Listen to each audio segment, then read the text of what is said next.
Hola amigos de Constitucionalistas Mexicanos, bienvenidos a este webinar de las 3 claves del juicio de amparo. En los próximos 60 minutos entenderás mejor el juicio de amparo que muchos de los jueces en México. Muy importante, al final del webinar voy a dar un link secreto en donde podrás descargar varios archivos relacionados con esta presentación. La información que voy a compartir es muy importante, por favor elimina distracciones y dame toda tu atención. ¿Quién soy para dar este webinar? Pues bueno, permítanme presentarme. Mi nombre es Juan Carlos González Cancino.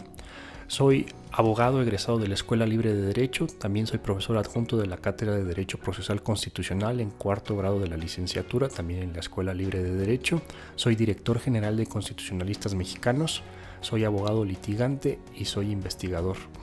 También soy coautor de las siguientes publicaciones: La jurisprudencia en México, La anticonstitucionalidad de los actos reclamados, Derecho Constitucional, Catálogo de Derechos Humanos, Tratado de Amparo, Ley de Amparo comentada, correlacionada y con jurisprudencia, Derechos Humanos y Garantías, Curso de Amparo en línea, Código Nacional de Procedimientos Penales, correlacionado y con jurisprudencia. También he sido entrevistado en varias ocasiones en Efecto TV y en el Heraldo Radio. También Constitucionalistas Mexicanos ha tenido presencia en XEU Noticias, en Radio UNAM, en la revista Expansión. Pero bueno, ya entrando en el tema, las 3 claves del juicio de amparo, quiero que pensemos este webinar primero identificando cuál es la dinámica normal en un juicio. Y aquí te formulo una pregunta: ¿el actor está obligado a señalar el derecho aplicable? Y aquí recordemos ese aforismo latino que dice: dame los hechos y yo daré el derecho. ¿A qué se refiere? Que se le pide a que el actor plantee las cuestiones fácticas y el órgano jurisdiccional va a ser el que va a decir el derecho. De ahí viene la etimología de jurisdicción, decir el derecho para las partes. Entonces vemos que esa es la norma general, así operan los juicios de manera natural. Y esto lo vemos reflejado, por ejemplo, en el Código de Procedimientos Civiles, que en el artículo 255, fracción sexta, establece que en los requisitos de la demanda se deben señalar los fundamentos de derecho, pero dice procurando, es decir, haciendo un esfuerzo sin que sea una obligación imperiosa.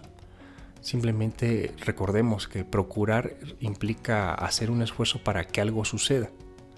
Entonces, ¿cuáles son los requisitos del planteamiento? Pues bueno, se tiene que señalar la prestación de forma clara, es decir, qué se quiere y por qué se quiere, es decir, se tienen que narrar los hechos que comprendan el título o la causa de la acción. Y esto lo vemos reflejado en el artículo 2 del Código de Procedimientos Civiles, que dice: la acción procede en juicio aun y cuando no se exprese su nombre, con tal de que se determine con claridad la clase de prestación que se exija del demandado y el título o causa de la acción. Y aquí la pregunta: ¿sucede lo mismo en el juicio de amparo? Pues la realidad es que no, es un no rotundo. Pero ¿no se supone que el juez es perito en derecho? Pues sí, se supone que es perito en derecho, pero existe, y esta es la primera clave, la clave número 1 para entender el juicio de amparo en México, algo que se ha denominado el principio de estricto derecho. ¿Qué es el principio de estricto derecho? Aquí vamos a citar a Ignacio Burgoa, que nos dice que en el juicio de amparo los tribunales tienen una obligación consistente en que en los fallos que aborden la cuestión constitucional planteada en el juicio de garantías solo deben analizar los conceptos de violación expuestos en la demanda respectiva, sin formular consideraciones de inconstitucionalidad de los actos reclamados que no se relacionen con dichos conceptos. ¿Qué implica esto? En primer lugar, que el juez va a tomar un rol pasivo en el control constitucional.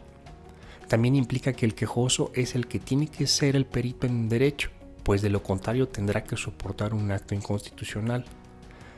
Y aquí se modifica la dinámica de los juicios. Ya vimos que en cualquier otro juicio opera ese formulismo de dame los hechos y el órgano jurisdiccional dará el derecho. Pues en el juicio de amparo no opera así. Opera de dame los hechos y el derecho y yo veré si le atinaste. Es decir, el quejoso tiene que aportar los elementos fácticos y también jurídicos, y el juez de amparo le dirá si tuvo la suerte de ser atinado. Pero, ¿cuál es el fundamento del estricto derecho? Y esto lo preguntamos muy seguido en los exámenes.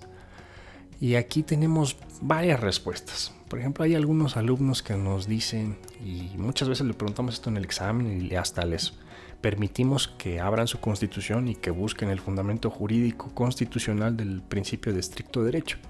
Y la primera respuesta es, híjole, licenciado, no lo encuentro.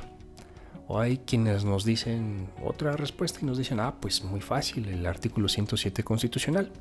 Y ahí nosotros les repreguntamos, ¿y qué fracción del 107 constitucional? Nos dicen, pues híjole, no lo encuentro. Léase, remítase a la respuesta número 1.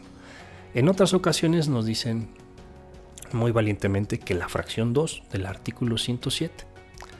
Y veamos qué dice la fracción del 107. A estas alturas, el alumno ya está festejando. Pero le decimos, momentito, no tan rápido, no te voy a pasar como ese corredor que ya estaba festejando antes de tiempo y de repente que alguien llega y lo rebasa. Porque sí les pasa muchas veces. Y aquí les preguntamos, oye, ¿es lo mismo el estricto derecho que la suplencia de la queja? ¿No será que estás festejando antes de tiempo? Y aquí el alumno de la libre, pues híjole, cara de pregunta. Y aquí es donde conviene hacer una distinción. Ya vimos que el principio de estricto derecho, nos decía Burgoa, que consiste solamente en analizar los conceptos de violación expuestos en la demanda, mientras que la suplencia de la queja es algo diametralmente opuesto. Es la labor realizada por el juzgador consistente en subsanar los errores y omisiones en los planteamientos de fondo que realizan las partes. Entonces vemos que son cosas distintas. Pero volvamos al artículo 107 y a la fracción segunda en específico. ¿Qué dice él? Dice, artículo 107 constitucional, fracción segunda. En el juicio de amparo deberá suplirse la deficiencia de los conceptos de violación o agravios de acuerdo con lo que disponga la ley reglamentaria. Volvemos a preguntar, porque aquí vemos está regulada la institución jurídica de la suplencia de la queja, no así la del estricto derecho. Entonces, ¿cuál es el fundamento constitucional del estricto derecho? Y aquí muchas veces nos dicen, pues muy fácil, el artículo 107 a contrario censo, pero con un tono que más parece pregunta que respuesta. Y aquí recordemos que el argumento a contrario censo, en palabras de Ricardo Guastini, también puede ser usado para crear una norma jurídica. Es decir, el argumento a contrario tiene dos modalidades de uso, una interpretativa y la otra productora de una norma jurídica. Cuando estamos en el efecto productor o en el uso productor del argumento al contrario, aquí nos dice este autor que puede emplearse también para sostener la producción de una norma jurídica nueva, una norma que no puede ser imputada a una disposición preexistente que haya sido interpretada. Y también nos dice este autor que este uso productor es el más común en la práctica. El uso productor del argumento al contrario, aquí nos dice este autor, se hace un uso productor y no meramente interpretativo del argumento a contrario cuando se sostiene que una disposición de la fórmula si F1 entonces G debe entenderse en el sentido de que solo si F1 entonces G. Por lo tanto, se excluye que la misma consecuencia jurídica G se produzca también en presencia de un distinto supuesto de hecho, F2. Esta conclusión se resuelve en la formulación de una norma nueva, si F2 entonces no G. Se trata de una norma nueva, ya que la norma si F2 entonces no G no es consecuencia lógica de la norma si F1 entonces G de la cual se partía. Y aquí mucho ojo, dice no es consecuencia lógica de la norma primigenia. Vamos a ir aplicando estas ideas al juicio de amparo y al estricto derecho. De un lado vamos a tener la norma existente y del otro lado la norma fabricada. ¿Cuál sería la fórmula canónica si F1 entonces G? Esto en el caso concreto, ¿qué implica? Si el asunto es de los previstos en la ley de amparo, entonces se suple la deficiencia de la queja. Y ahora vamos con la norma fabricada. Si F2, entonces no G. Si el asunto es distinto de los previstos en la ley de amparo, entonces no se suple la deficiencia de la queja. A partir de esta argumentación a contrario es que se crea el principio de estricto derecho. Pero vemos que aquí ya es una fabricación de una norma. Si F2 entonces no G, no es una consecuencia lógica de la primera norma. en este caso del artículo 107 constitucional. Y aquí precisemos y seamos muy claros, el artículo 107 fracción segunda no contiene la palabra solo ni sinónimos. Veámoslo en su redacción. Constitución, artículo 7, fracción segunda. En el juicio de amparo deberá suplirse la deficiencia de los conceptos de violación o agravios. No vemos esa palabra de únicamente. Entonces aquí podemos formular una primera conclusión. El principio de estricto derecho carece de fundamento constitucional porque es creado a partir de un argumento a contrario sensu en su modalidad de uso productor de una norma jurídica distinta a la norma que supuestamente se interpreta. Entonces, esto tiene implicaciones prácticas. Y aquí te recomiendo mucho a un autor que se llama Antonio Pedraza. Él tiene muy bien estudiado este tema. Y él, hablando del principio de estricto derecho, nos dice que el objeto de estudio en el juicio de amparo ya no es el acto de autoridad, sino las violaciones que hace valer el quejoso. Esas son las implicaciones que tiene el estricto derecho en el juicio de amparo. Y avancemos.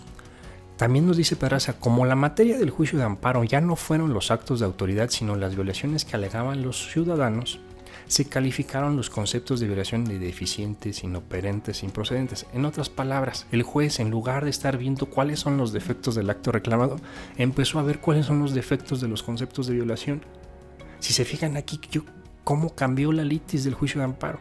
Ya no se está analizando la conducta de la autoridad responsable, sino la conducta del quejoso manifestada en los conceptos de violación. Vemos cómo sí tiene implicaciones relevantes.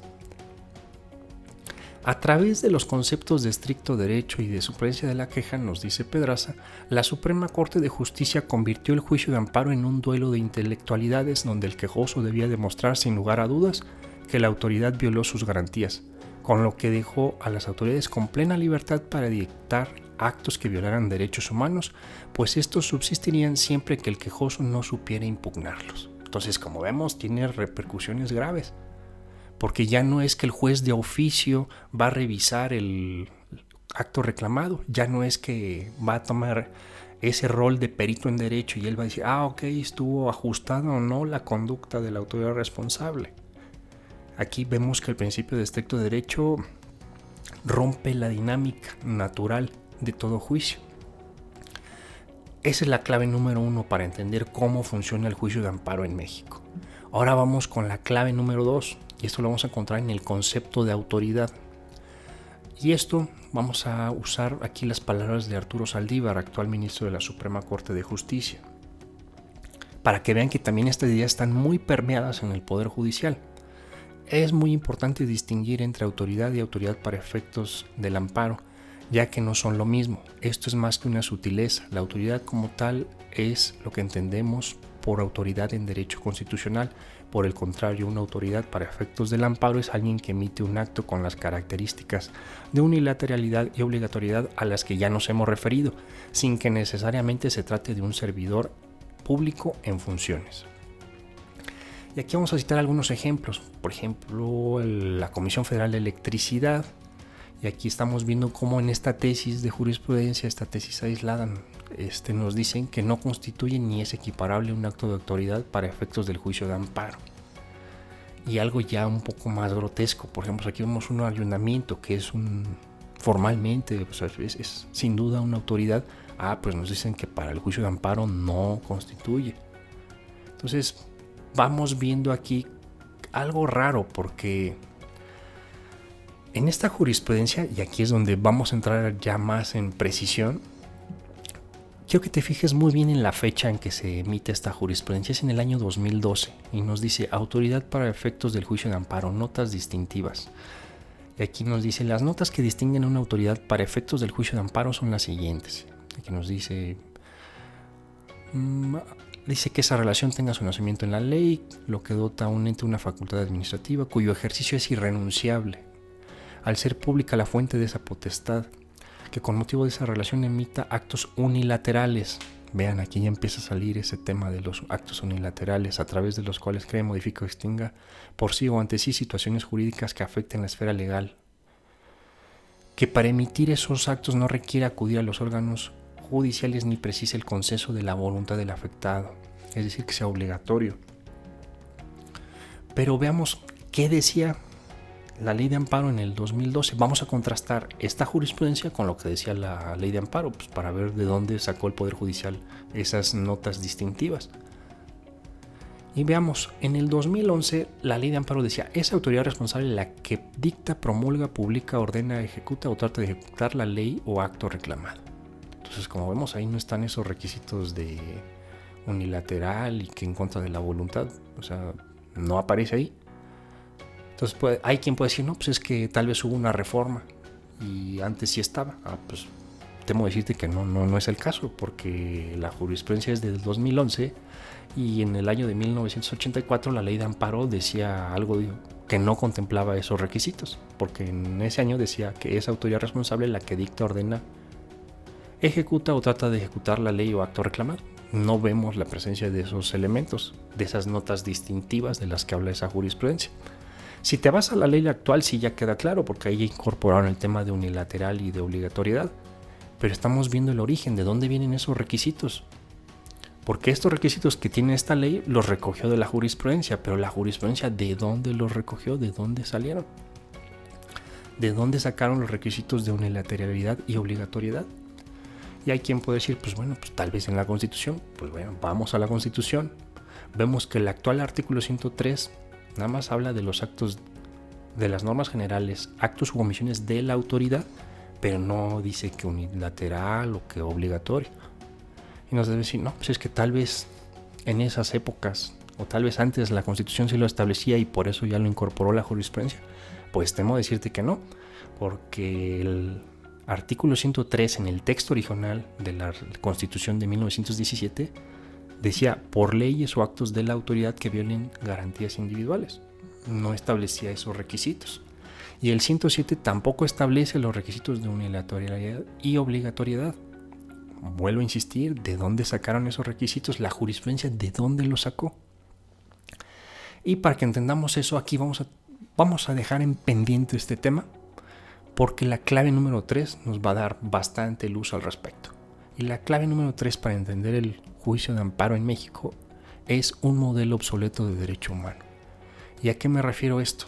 Aquí, desafortunadamente, pues vamos a tener que citar a Ignacio Burgoa, no porque Ignacio Burgoa sea alguien malo, pero pues, digo, es alguien que respeto mucho, tuvo una labor bastante didáctica, es un autor que efectivamente se ve que escribió para enseñar, no como quienes escriben un libro de 120 páginas y creen que ya son una autoridad. No, la verdad es que la obra de Burgoa es muy extensa y aquí se ve un genuino deseo de una labor docente, pero desafortunadamente no había avanzado tanto la teoría general del derecho, la ciencia jurídica no había hecho otros aportes que pudieran servirle, y por eso Burgoa logró lo imposible. ¿Y a qué me refiero con que logró lo imposible? Porque las ideas de Burgoa pudieron más que el legislador, pudieron más que el constituyente y permearon prácticamente el poder judicial. Ya vimos que los requisitos de unilateralidad y de obligatoriedad no estaban en la ley, tampoco estaban en la Constitución. Entonces la pregunta: ¿de dónde los sacó el Poder Judicial? Pues de las ideas difundidas por Burgoa. Y aquí sí vamos a encontrar, porque ya vimos, estos requisitos no aparecían en la ley. En la ley actual sí, pero pues eso porque imitaron a la jurisprudencia. Pero tampoco estaban en la Constitución. Y ahora veamos cómo es que Burgoa entendía los derechos humanos, o al menos cómo fue el concepto que él difundió a través de su obra literaria. Aquí nos dice que: ahora bien, directa y primordialmente frente a los miembros singulares del Estado gobernados, la autolimitación estatal y las limitaciones jurídicas a la actuación de las autoridades se revelan en las garantías individuales. Más adelante nos dice: las relaciones de suprasubordinación descansan sobre una dualidad cualitativa subjetiva, o sea que surgen entre dos entidades colocadas en distinto plano o posición, es decir, entre el Estado como persona jurídico-política y sus órganos de autoridad por un lado y el gobernado por el otro. En dichas relaciones, la persona moral estatal y sus autoridades desempeñan frente al gobernado la actividad soberana o de gobierno, o sea, actos autoritarios propiamente dichos que tienen como atributos esenciales la unilateralidad y la imperatividad y la coercitividad. Es unilateral porque su existencia no requiere de la voluntad de un particular al cual va dirigido o frente al que se realice. Es imperativo en virtud de que se impone contra y sobre la voluntad en contrario del gobernado, quien tiene la obligación, vemos aquí ya el elemento de obligatoriedad, de obedecerlo, y sin perjuicio, claro está, de de que lo impugne jurídicamente como corresponda, y que es coercitivo atendiendo a que si no se acata por rebeldía u oposición de la persona contra quien se pretende ejecutar, puede realizarse coactivamente, incluso mediante la fuerza pública en detrimento de ella. Entonces aquí es donde ya aparecen los elementos. Vemos aquí que básicamente Burgos está diciendo derecho humano es igual a la restricción del poder estatal, y el poder estatal tiene notas distintivas: unilateralidad y obligatoriedad. Cuando yo descubrí esto, bueno, yo andaba más que vuelto loco, porque al fin encontré la fuente, al fin encontré el lugar de donde el Poder Judicial había sacado esos requisitos, porque ya vimos, no estaba en ley, no estaba en la Constitución, y yo decía, pues bueno, pero ¿de dónde sacan esos requisitos? Y afortunadamente yo leí mucha teoría antes de leer a Burgos. Yo había leído ya muchas cuestiones de teoría general del derecho, muchas cuestiones ya más avanzadas, que me ayudaron, como me dieron criterio para cuando yo ya leía Burgos, yo ya tenía un criterio jurídico muchísimo más perfeccionado, más pulido, y supe detectar los errores en los que incurrió Burgos. Pero pues, digo, ¿quién te iba a decir que esos requisitos iban a estar en ese autor? Pues bueno, la verdad es que llevó mucho tiempo de investigación. Yo lo buscaba en derecho positivo, en antecedentes constitucionales, en antecedentes legales, revisé todas las leyes de amparo, todas las reformas, y no lo encontraba, hasta que di con este autor y dije, pues mira, pues de aquí lo sacó el Poder Judicial.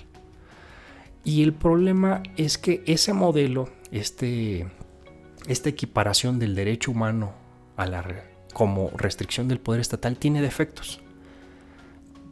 Y ahorita te voy a decir cuáles son. En primer lugar, no explica la horizontalidad de los derechos humanos. ¿A qué me refiero? Aquí cito las palabras de Ferrer MacGregor. Dice, actualmente hay acuerdo en que los derechos humanos fundamentales tienen eficacia entre particulares, pero aún se discute cómo y en qué medida lo hacen. Es decir, al día de hoy ya se reconoce que un particular, en su calidad de particular, puede violar derechos humanos, pero hay un tema ahí que no resuelve todavía la ciencia jurídica de, pues bueno, en qué contextos, en qué medida, precisamente en qué casos. Y esto va más allá de la doctrina, sino que también esto ya es algo, es una cuestión ya de derecho positivo. Ya reconoce el derecho positivo esa posibilidad de que los particulares violen derechos humanos, y esto lo vemos, por ejemplo, en esta sentencia de la Corte Interamericana de Derechos Humanos, en la cual dice que el Estado está obligado a respetar los derechos y libertades.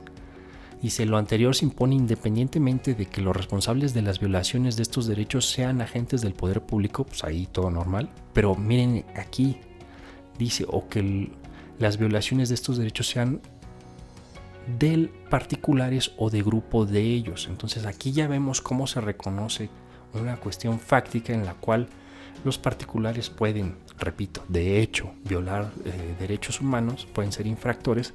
Entonces, y esto no se explica a la luz de ese modelo de derecho humano igual a restricción del poder estatal.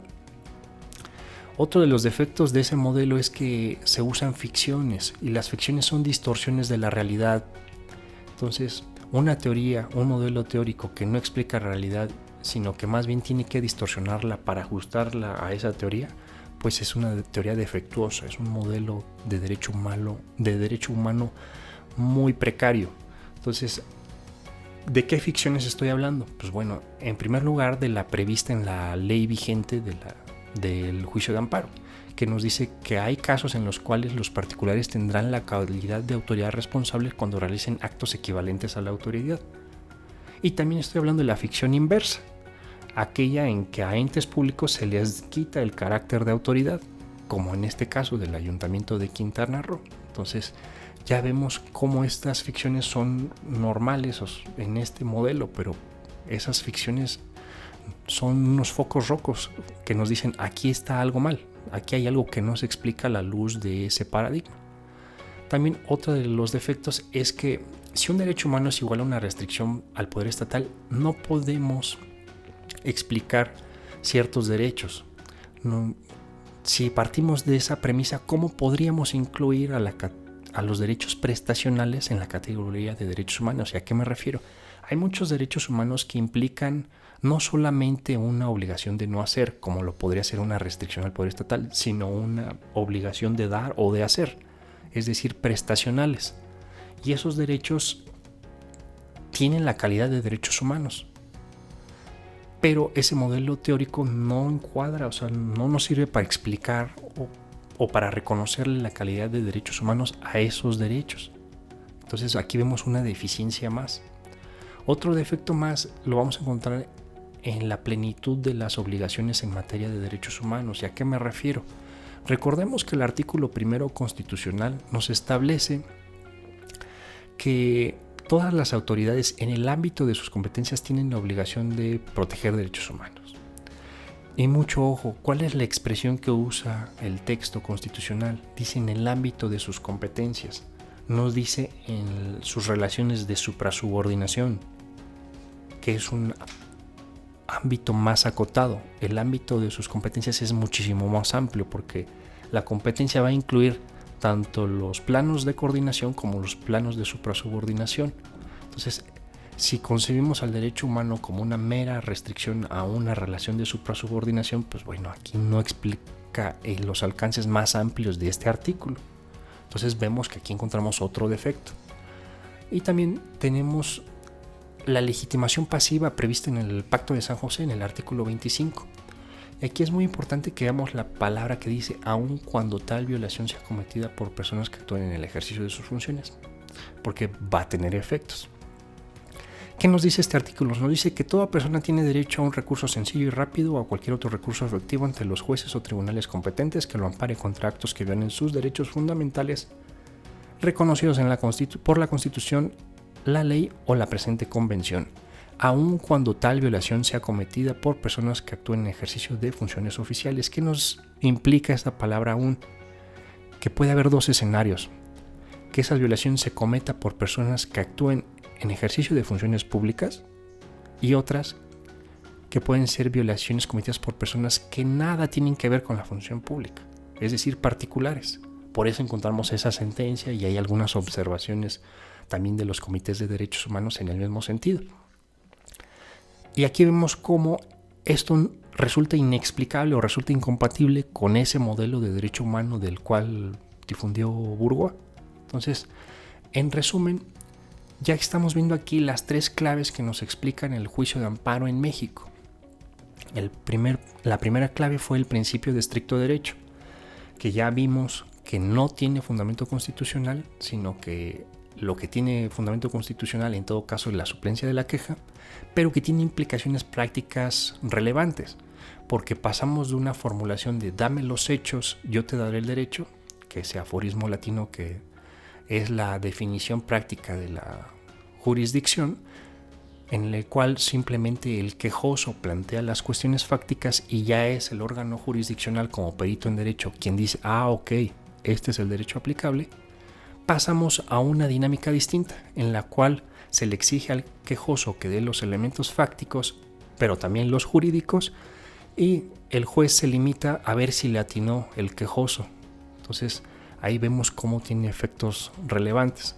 También hablamos de la clave del concepto de autoridad para efectos del juicio de amparo. Vimos ahí unas inconsistencias porque hay ciertos entes públicos que por virtud de este concepto se les quita el carácter público, se les quita de la calidad de autoridad. Y todo esto producto de un derecho humano entendido como restricción del poder estatal por un modelo teórico obsoleto. ¿Por qué es obsoleto? Porque ya vimos, no explica el efecto horizontal de los derechos humanos, no explica o es incompatible con los derechos humanos prestacionales, no es compatible con la plenitud de las obligaciones en materia de derechos humanos y tampoco explica la legitimación pasiva del artículo 25 del Pacto de San José. Entonces, como puedes ver, estas tres claves te van a permitir que entiendas de mejor forma cómo es que funciona el juicio de amparo aquí en México, y también ya viste que hay errores graves. Por eso el juicio de amparo es tan técnico y tan complejo en México, siendo que tendría que ser un recurso sencillo y eficaz y rápido, como lo dice el Pacto de San José, pero al día de hoy el juicio de amparo en México dista mucho de ser sencillo, rápido y eficaz. Afortunadamente hemos creado el curso de amparo en línea de constitucionalistas mexicanos y tiene estas ventajas. En primer lugar, no cometemos el error de decir que el principio de estricto derecho tiene fundamento constitucional. También no cometemos el error de usar las ficciones del concepto de autoridad para efectos del juicio de amparo. Tampoco partimos de un modelo obsoleto de derecho humano. Entonces ya en primer lugar te estoy diciendo los errores que no cometimos. Y esto es importante porque el resto de los libros y cursos de amparo cometen esos 3 errores. Tú ahorita ya estás advertido, ya sabes que hay ahí unas inconsistencias importantes y que tienen efectos importantes para la justicia. Pero muchos de esos autores y muchos de los jueces no son conscientes de esos errores. Tú ya, entonces esa es una ventaja importante. Entonces tú ya puedes analizar los otros cursos, los otros libros de amparo y vas a ver que cometen esos errores. Pero bueno, ya te dije lo que no hacemos. Ahora sí, ya te dije los errores que evitamos, pero qué cosas positivas si damos. Pues bueno, nosotros partimos de un mejor modelo de derecho humano que explica perfectamente el efecto horizontal de los derechos humanos. ¿Recuerdas que Ferrer MacGregor nos había dicho que todavía no se sabe en qué medida y cómo es que los particulares violan derechos humanos? Pues nosotros sí te explicamos en qué medida y cómo, en qué situaciones concretas, con precisión, todo. ¿Qué otra ventaja? El resto de los tratados y cursos de amparo no contemplan tan ampliamente la parte internacional y algunos la ignoran por completo.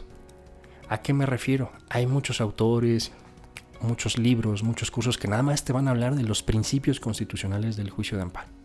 Pero se olvidan que también hay disposiciones del derecho internacional que rigen al juicio de amparo. Y aquí nosotros tenemos una ventaja significativa porque nosotros creamos el Catálogo de Derechos Humanos, que es una sistematización de más de 3,000 instrumentos internacionales en la materia. Y ese catálogo nos permite muchas veces tener la sentencia relevante de la Corte Interamericana, y no solamente la sentencia, incluso el párrafo preciso en el cual se establece una obligación o se desarrolla con más detalle algún derecho humano. Entonces aquí tenemos una diferencia muy, muy importante. Lo que te decía, muchos autores incluso desconocen que existen estándares internacionales del juicio de amparo. Te van a decir, pues, ¿qué es eso? ¿Con qué se come? Y aquí, ¿a qué me refiero con los estándares internacionales del juicio de amparo? Me refiero a que hay disposiciones del derecho internacional que regulan específicamente al juicio de amparo. Sí, específicamente al juicio de amparo. ¿Oíste bien? Ya sé que puede haber disposiciones del debido proceso, sí, que son aplicables a todos los juicios en el derecho internacional. Sí, eso estoy consciente, pero aquí no te estoy hablando de esas disposiciones de debido proceso. Te estoy hablando de normas específicas que regulan al juicio de amparo y que tienen como fuente al derecho internacional. Y eso muchos autores lo desconocen. ¿Qué otras ventajas? Somos litigantes. Las teorías que te vamos a presentar en este curso ya las hemos probado en los tribunales. Somos conscientes de cómo el juez te va a interpretar, qué obstáculos, qué argumentos tienes que superar. Entonces, esto nos da un enfoque práctico importante. No somos ratones de biblioteca que desconozcan la realidad de los tribunales. Nosotros día a día litigamos, entonces sabemos cómo el Poder Judicial está cachando las nuevas tesis de jurisprudencia, la reforma de derechos humanos, si la están agarrando bien o no tienen ni idea. Eso es algo importante. Otra ventaja es que explicamos con claridad temas complicados como el interés jurídico, el interés legítimo, el interés individual, el interés colectivo. Y en este punto recuerda que prácticamente el Poder Judicial y los autores, cada quien dice lo que se le ocurre.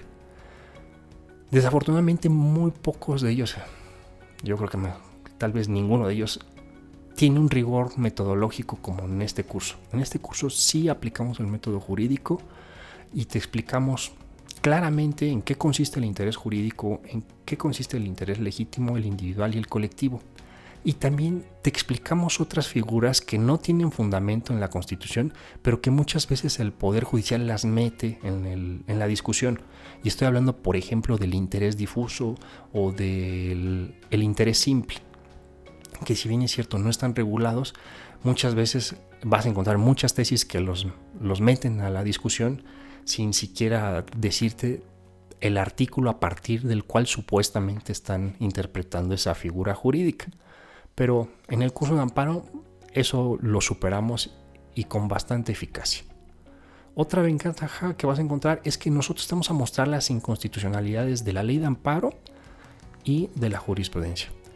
Hay muchos abogados, muchos jueces que creen que la ley de amparo todo lo puede. Creen que la ley de amparo, pues ya porque ya lo expidió el Congreso de la Unión, no puede violar la Constitución. Pues temo decirles que no es así. Hay muchas disposiciones de la ley de amparo que son inconstitucionales. Y también lo mismo pasa con la jurisprudencia.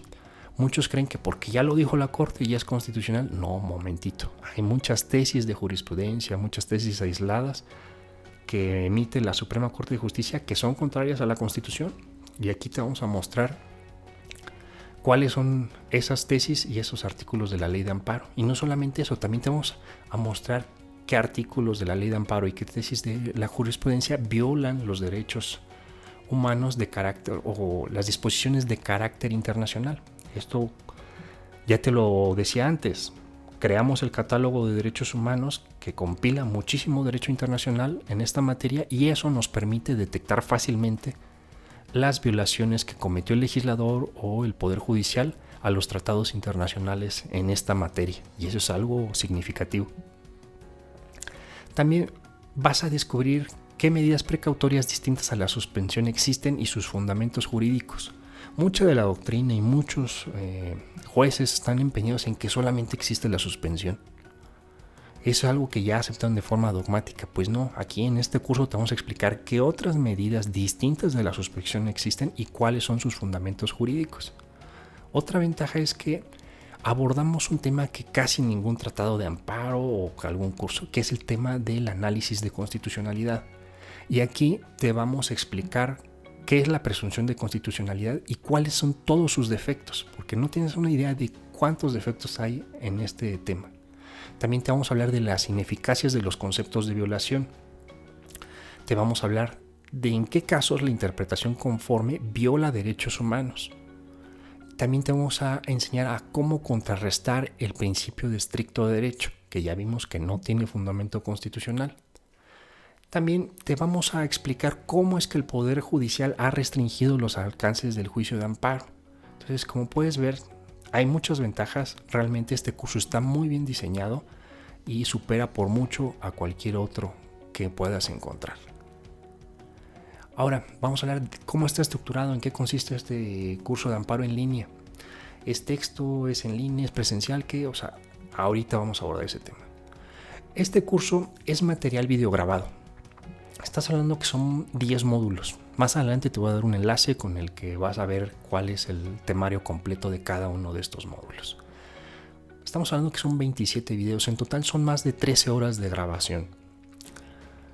Te vamos a explicar todo el juicio de amparo, desde el inicio hasta el fin. Entonces, esto es importante que lo sepas. No requiere reconocimientos previos del amparo. Te lo vamos a explicar por completo aquí en este curso. Está diseñado para que este curso se culmine en 12 semanas, pero también ten en cuenta que los módulos se te van a abrir una vez que adquieras tus accesos de forma inmediata, lo cual te va a permitir avanzar a tu propio ritmo. Muchos de nuestros suscriptores son abogados litigantes, entonces ellos pues muchas veces tienen esos compromisos de cuestiones de trabajo que no les permiten avanzar tan rápido. Entonces ellos pues bueno, sí requieren más tiempo. También tenemos suscriptores que son estudiantes de tiempo completo, pues bueno, ellos pueden avanzar a un ritmo muchísimo más rápido. Entonces, aquí lo que quiero que tengas en cuenta es que existe flexibilidad. Los módulos se te van a abrir y tú vas a ir avanzando a tu propio ritmo. ¿Qué otra cosa? Pues mira, en cada módulo vas a encontrar las videograbaciones, vas a encontrar preguntas, actividades y sugerencias de lecturas. ¿Para quién está diseñado este curso? Para estudiantes de Derecho, para abogados litigantes y para abogados con posgrados. A cada uno de ellos tenemos algo importante que ofrecerles. Si eres estudiante de Derecho y apenas estás empezando con el juicio de amparo, no te preocupes, te podemos enseñar el juicio de amparo desde cero. Ya te lo dije, este curso empieza por las cuestiones más básicas hasta las cuestiones más complejas. El juicio de amparo desde el inicio hasta el fin. Para los abogados litigantes, ¿qué les podemos ofrecer que también les resulte relevante? Ya te dije, somos litigantes, tenemos muchos aspectos prácticos que compartir en este curso de amparo. Y a manera de ejemplo te cito En este curso te vamos a enseñar cómo impugnar una jurisprudencia. Muchas veces crees que porque ya hay jurisprudencia ya no puedes hacer nada. No, pues te vamos a decirte, sí, hay opciones, hay posibilidades. Y en este curso te vamos a explicar qué hacer. Hay muchas otras cuestiones prácticas que también compartimos. Ahora, si ya tienes un posgrado, ya tienes estudios más allá de la licenciatura, aún así te podemos aportar algo. ¿Y con qué lo digo? Con fundamento en que simplemente ahorita ya en este webinar ya te mostré 3 errores que gran parte de la doctrina, si no es que toda la doctrina, exceptuándonos nosotros, cometen. Entonces tú ya viste que mucho de la profundización, mucha de la especialización que tiene la doctrina en esta materia está mal, porque parte de premisas erróneas. Entonces, nosotros tenemos la ventaja de detectar esos errores y por ello es que podemos aportarte algo que no vas a encontrar en otro lado. Ahora, ¿qué pasa si te surgen dudas? Pues aquí no te preocupes, nos las envías por correo electrónico y te vamos a responder en un plazo máximo de 72 horas. Normalmente va a ser muchísimo más corto, pero nosotros sí necesitamos ese rango porque recuerda, somos litigantes, también tenemos esta parte educativa, entonces tenemos que administrar muy bien nuestros tiempos, por eso te pedimos como máximo esas 72 horas, pero va a ser un tiempo muchísimo más rápido, más breve. Ahora, también algo que nos preguntan mucho, que si este curso tiene reconocimiento gubernamental. La respuesta es no, pero te podemos expedir una constancia de participación avalada por constitucionalistas mexicanos. ¿Qué tienes que cumplir si quieres esa constancia de participación? Pues bueno, en primer lugar tienes que estar al corriente en el pago de tu suscripción. Ya lo vamos a ver más adelante. Este curso de amparo se maneja con pagos vía suscripción. Y también tienes que enviar las respuestas a las preguntas y a las actividades de cada uno de los módulos por correo electrónico para que nosotros vayamos constatando que tú efectivamente, pues bueno, estás recorriendo los módulos y estás aprendiendo. Ahora bien, ¿cuáles son los costos del curso de amparo en línea?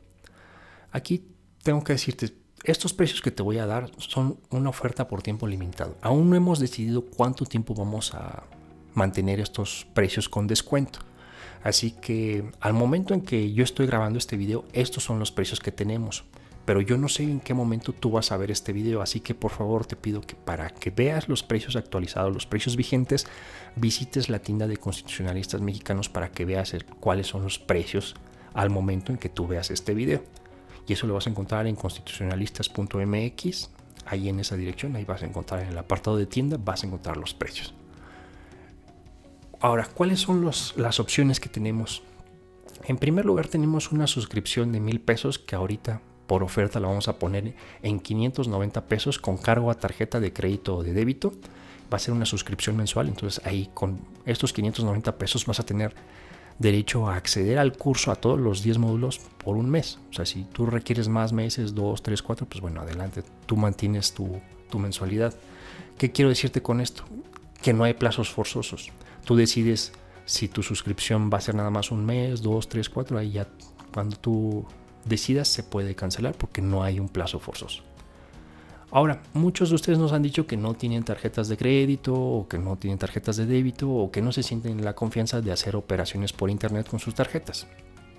Para esos casos hemos diseñado esta suscripción trimestral que normalmente costaría 3,000 pesos, pero está en 1,770 pesos, que incluye más medios de pago y no solamente las tarjetas de crédito o de débito. Aquí ya también hay depósitos en Oxxo, transferencias bancarias y demás. Entonces, para esos casos, pues aquí también tenemos esa suscripción trimestral. Y por último tenemos la suscripción anual.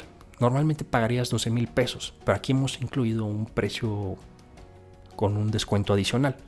Te saldría en 6,900 pesos el curso de amparo por todo un año. Tendrías el acceso a los 10 módulos por todo un año por esta cantidad. Entonces, te recuerdo, estos son los precios que al día de hoy, en este momento en el que estoy grabando este video, están vigentes. Si quieres ver cuáles son los precios actualizados al momento en el que tú veas este webinar, pues te pido de favor que vayas a la tienda de Constitucionalistas Mexicanos. Ahora bien, tienes que recordar que este curso tiene garantía de calidad. ¿Y a qué me refiero esto? Tú no vas a correr ningún riesgo. ¿Por qué? Porque dentro de un plazo de 7 días, contados a partir de la realización de tu compra, tendrás ese plazo para revisar el material y si consideras que no te aporta valor, Nos envías un correo electrónico y te reembolsamos tu dinero. ¿Por qué hacemos esto?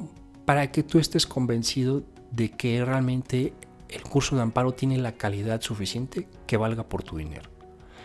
Estamos muy seguros de la calidad que nosotros tenemos y la verdad es que por eso es que te damos esa opción. Puedes revisar el material durante esos 7 días. No tienes un problema, tú dices, ok, sí está bien el material, lo puedes revisar. Queremos que te convenzas por ti mismo de que el curso de amparo tiene la calidad que tú te mereces. Y en caso de que pienses lo contrario, pues bueno, nos escribes un correo electrónico y te reembolsamos tu dinero. Ahora bien, muchos de ustedes nos han dicho que la constancia de participación no es suficiente, que quieren algo más, que quieren una examinación, que quieren que los certifiquemos. Y para ellos hemos sacado la certificación como experto en amparo. ¿A qué me refiero con esto?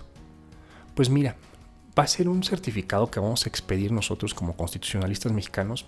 Te repito, carece de reconocimiento gubernamental, simplemente está avalado por nosotros, por constitucionalistas mexicanos, y los requisitos son estos. 1, tienes que estar al corriente en el pago de tu suscripción. 2, tienes que enviar tus respuestas a las preguntas y respuestas, a las preguntas y actividades de cada uno de los módulos por correo electrónico. 3, debes contar con título profesional como abogado o licenciado en Derecho. Y tienes que aprobar un examen. ¿Cómo es el examen? El examen es muy similar al que hacemos en la Escuela Libre de Derecho. Va a ser un examen oral ante 3 sinodales en la Ciudad de México. Los sinodales nosotros los vamos a designar. Tiene un costo de 5,000 pesos adicional al curso. Y es un examen riguroso, o sea, te vamos a preguntar el juicio de amparo de inicio a fin, aspectos teóricos, aspectos prácticos, o sea, te tienes que preparar bastante bien, porque somos rigurosos en la examinación. Si apruebas, vas a obtener un certificado expedido por constitucionalistas mexicanos como experto en amparo y entrarás al padrón de expertos que se publica en la página de constitucionalistas mexicanos, en el cual vamos a hacer público tu perfil, viene siendo tus datos y en qué fecha cursaste el curso y los resultados de tu examen. Así que si quieres que salga publicado una buena calificación, pues bueno, tienes que prepararte bien. Porque te digo, el examen es difícil, pero es posible. Es el mismo rigor académico que aplicamos en la Escuela Libre de Derecho. Así que tienes que prepararte bien para que salgas en ese padrón de expertos. Al inicio de la presentación te prometí unos archivos descargables. Habíamos pensado ponerlos en un enlace, pero creo que va a ser más conveniente que en esta misma página te van a aparecer unos botones para que descargues los archivos que te prometí. En específico te estoy hablando de un archivo PDF con la presentación que estuviste presenciando en este momento. También va a ser una versión gratuita de nuestra ley de amparo comentada y correlacionada. También el temario desglosado de los 10 módulos del curso de amparo que te prometí. Y un PDF con una tabla de procedencia de todos los recursos previstos en la ley de amparo. Si tienes dudas o quieres más información respecto del curso de amparo, puedes visitar cursodeamparo.com, ahí vas a encontrar bastante información. Si a pesar de la información que está en esa página tú sigues teniendo una duda, pues también nos puedes mandar un correo electrónico a contacto@constitucionalistas.mx o también puedes comunicarte con nosotros en horarios de oficina al 55 58 71 3402. Muchísimas gracias. Ahora sí que el recurso más valioso que tenemos es el tiempo y agradezco que me hayas dado todo este tiempo. Estoy seguro que te di algo de valor. El contenido de esta presentación es fruto de muchos años de trabajo y de investigación. Y pues bueno, también ya sabes, tenemos esa opción del curso de amparo en línea que espero que también sea igualmente útil y muchísimo más, porque la verdad es que sí tenemos muy buena investigación detrás en ese curso de amparo. Muchísimas gracias y hasta la próxima.